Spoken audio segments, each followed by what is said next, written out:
Hello mga besyo kong pretty! Ari na nga ang katuparan ng isa sa aming mga pinapanalangin. Ang makapunta na nga kaming mag-anak, tine sa Canada. Talagang napakahaba nga ng aking ikukwento ngayon kasing haba ng aming naging travel mula Pilipinas hanggang dine sa Canada. Noong umaga nga bago kami umalis ay dumaan muna kami din sa sementeryo para syempre magpaalam sa Inay During at pati na rin kay Ama Lucio. Alam naming masayang-masaya rin kayong dalawa dyan sa langit dahil alam nyo natutupad na rin ang aming mga pinapangarap. At ari na nga napakabilis nakagayak na nga agad kami at syempre magbababay na muna ako sa aking tindahan. Aba naman, kinamang OA. At dinaanan na rin nga muna namin din sa Matipok ang aking lola, ang ina ni Inana. Ang Inay Maying. Tulad ng bilin ko, Inay, wag laging nervyos. Bye-bye, ingat kayo. Bye-bye mga beshi. Inay, bye-bye.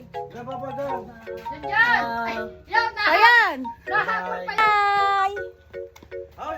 See you. Bye, bye-bye. Pagkatapos ay dumaan din nga muna kami din sa Ilaya para makapagpaalam din nga din sa aming mga tiyuhin, mga tiyahin at mga pinsan. Ari naman nga isa side ng mga daddy tamben. Alam niyo sa Janggar ni Dini sa amin kapag kami napunta sa ibang bansa ay talaga namang pupuntahan ka ng mga tao para makapagpaalam sa iyo tapos magkakaiyakan na yan. Nakakalungkot din nga lang talaga dahil isa sana ang Inay During sa mga magpapaalam sa amin. At alam naming masayang-masaya na kami aalis na. Dahil nga nung nabubuhay pa ang Inay talagang mayat pa ako tinatanong ko anong status na ng aming apply pagpuntang Canada, ganyan. Ari ho Inay, kami ho nandito na ngayon sa Canada. Dumaan na din nga muna kami din sa mga nanay mare. Pagkatapos nga dire-diretso ng aming biyahe hanggang sa airport. Nung mga oras nga ay talaga namang nakikita kong tuluan na ang luhan Inana. Kami lang ba yung kapag may inihahatid o kaya ay sinusundo sa airport ay may mga baon ng pagkain. Tapos doon magkakainan sa may sasakyan. Abay sadyang hindi kompleto ang airport experience kapag walang gariling. Hanggang parang nagpipiknik lang kayo. Abay gusto ko na rin nga magpasalamat sa lahat ng mga sumama sa paghatid sa amin. Kaso ay tingnan nyo't pagkakaiyakin naman. Sadyang kanya-kanyang baon ng mga sunglasses para nga naman matakpan ang mga mata. Sa mga hindi nga pala nakakaalam mga beshi kong pretty, ang aming pamilya kasi wala naman sa amin nag-a-abroad. Kumbaga ako pala ang yung first time na aalis pa ibang bansa tapos kasama ko pang aking dalawang anak. Kaya naman sa pag-alis namin ay talaga namang si Inana ang isa sa pinaka-maaapektuhan. Pero wag ka nang malungkot Inana, mag-ayos ka na ng passport, dali na. Char.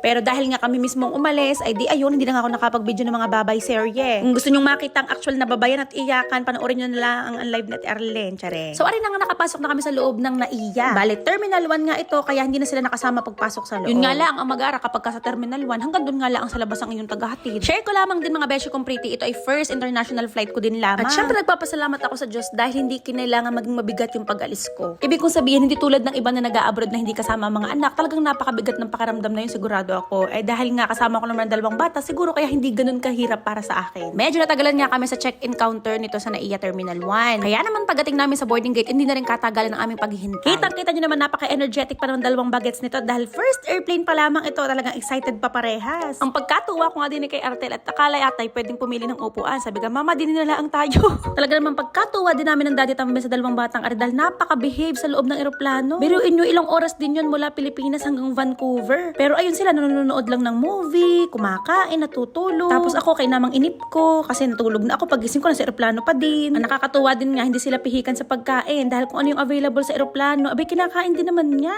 At noong pababa na nga eroplano, abay di rin nag-enjoy sa halip na matakot. Abay parang sakay naman nga talaga sa rides parang hinahalukay ang tiyan. Dahil nga first time makasakay ng eroplano ng dalawang batang ito, sinadya namin na magpa-reserve na kami ng upuan nakatabi ng bintana. Ay di ayun, may bayad nga lamang na kaunti. Char, malaki pala. Pero ayun nga, yung reservation namin ay dun lamang sa aming first flight to Vancouver. At mabuti na lamang talaga nakapagpa-reserve kami dahil pagdating ng aming second flight at sumunod na flight, ayun, lagi kami nasa gitna. Alam nyo kasi sobrang layo ng aming biyahe, napaka-weird na ng pakiramdam. Di ka nga makakatulog ka naman talaga sa tagal ng biyahe tapos magigising ka ulit. Ang ginagawa ko kada gising ko, chinecheck ko tong parang map na ito para malaman ko kung nasa saan na baga kami. At saka kung ilang oras pa bang aming tatakbuhin. Tapos nakikita din dyan kung anong oras na dun sa kasalukuyang lokasyon namin. Di ba nga gabi pa, ganyan. Tapos maya-maya pagtingin mo, umaga na, tanghali na, hapon na ulit, ganyan. Ay, para mo na agad nilibot ang buong mundo. Tsareng, OA. Tapos ang nakakatawa pa yung Garnet, di ka umalis kami sa Pilipinas ay gabi. So yung meal na kasama doon sa aming flight, hapunan at saka agahan. Tapos yung agahan, binibigay siya para mga 2 hours yata bago maglanding. Di ayun, nag-breakfast kami,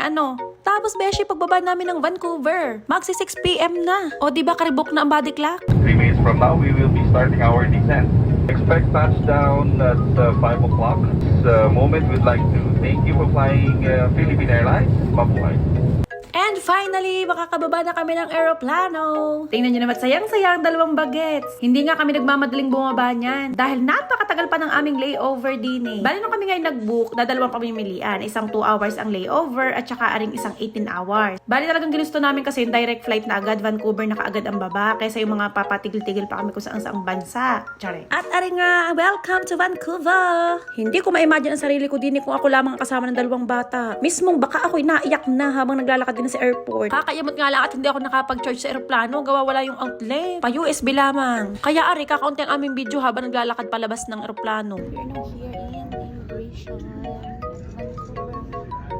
Wala naman gasinong tinanong din sa immigration sa Canada dahil nga siguro PR naman kami. Tingnan niyo ang batang are, anak, hindi napagod sa biyahe. Oh, may pagtitiktok pa. Habang kami nga naghihintay ng aming susunod na flight, abay biglaan na nga lamang kami naka-receive ng email na na-cancel daw ang aming flight. Tapos ayun nga, nagbigay sila ng panibagong schedule na kung saan sa halip na direct to Regina na kami, naging connecting flight siya. Dadaan muna kami ng Calgary, tapos saka pa lamang kami makakapunta ng Regina. Ang matindi mo dyan, nadagdagan ng another 5 hours yung aming 18 hours. Kaya naman talaga kami 24 hours na din sa airport. Aywan ko ga, mali nga ata talaga ang naging desisyon namin na pumili ng sobrang habang layover. May option naman talaga sana na mag-hotel na lang kami. Pero beshi, hindi para gumastos ng sobra-sobra. Pero tunay, nakakaawa nga pala talaga ang mga bata pag gayong may layover na overnight. Mabuti na nga lamang talaga at nakisama ang dalawang batang ito. Pero ito nga, nang papalapit na aming flight papunta ng Calgary, doon tinamaan ng antok ang mga bata. Talagang nagliligalig si Kuya Artal nung ginigising na namin. Kaya naman, buong biyahe, pagkasakay ng eroplano, tulog talaga ang dalawang bata. Ginising na lang namin noong bababa na. Yung flight kasi mula Vancouver hanggang Calgary ay mahigit 1 oras lamang, parang 1 hour and 3 minutes. At aring nga nakababa na agad kami din at kitang-kita nyo naman na pagod na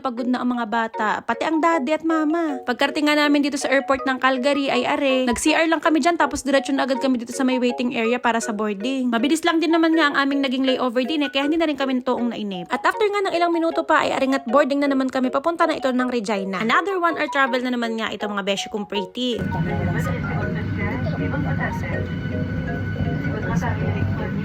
Ang dami nga ng bakanteng upuan kaya magpapalipat sana ako sa malapit sa bintana. Kaso mabilis lang din naman ang biyahe at saka pagod na rin kaya dead man na. Sobrang bilis nga ay arigan, nandito na kami agad sa Regina Airport. Sabi nga ay malamig na raw din kaso nga din sa loob ng airport ang ramdam mo pa lamang ay lamig na ang aircon. At ari na nga tingnan nyo naman kung gaano ka-supportive ang mga kasamahan ng Daddy Tambin dito sa Canada. Biruin nyo yun, 3 sasakyan ang sumundo sa amin. At sa sobrang supportive nila, abay talagang binidyohan pang aming pagbaba at maisama daw sa vlog. Maraming salamat po sa inyong lahat. Rinig na rinig ko ang usapan nyo sa video charing. God! Ang lamig nga, beshi! Wala pa yan, di pa malamig yan. Anong temperature? Walang 4 positive. O siya, hanggang dito na lamang muna mga beshi complete. Naghahang ng aking cellphone sa haba ng vlog. Bye-bye!